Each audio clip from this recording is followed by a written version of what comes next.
Hi, എന്തിനാണ് root canal treatment ചെയ്യുന്നത് എന്നതിനെ പറ്റിയാണ് ഇന്ന് ഞാൻ പറയുന്നത്.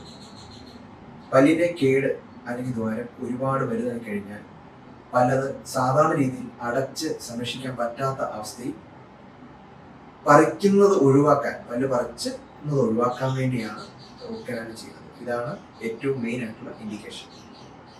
ചില സാഹചര്യങ്ങളിൽ പല്ലിന്റെ വേരിന്റെ ചോട്ടിൽ പഴുപ്പ് വരാം.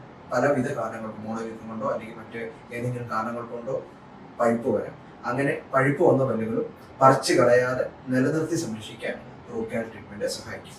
അപകടങ്ങൾ മൂലം മുൻനിരയിലെ പല്ലുകൾക്ക് എന്തെങ്കിലും ഡാമേജ് സംഭവിക്കുമ്പോഴോ അല്ലെങ്കിൽ കട്ടിയുള്ള എന്തെങ്കിലും വസ്തുവിൽ അറിയാതെ കടിച്ച് പല്ലുകൾക്ക് ഡാമേജ് സംഭവിക്കുമ്പോഴും, പിന്നെ ചില സാഹചര്യങ്ങളിൽ പല്ലിന്റെ കളറുകൾക്ക് ഭയങ്കരമായിട്ട് വ്യത്യാസം വരുന്ന സാഹചര്യങ്ങളിലും നമുക്ക് പല്ലിനെ റൂട്ട് കനാൽ ചെയ്ത് പറിക്കാതെ തന്നെ സംരക്ഷിക്കാൻ സാധിക്കുന്നതാണ്. അടുത്തതായി സ്മൈൽ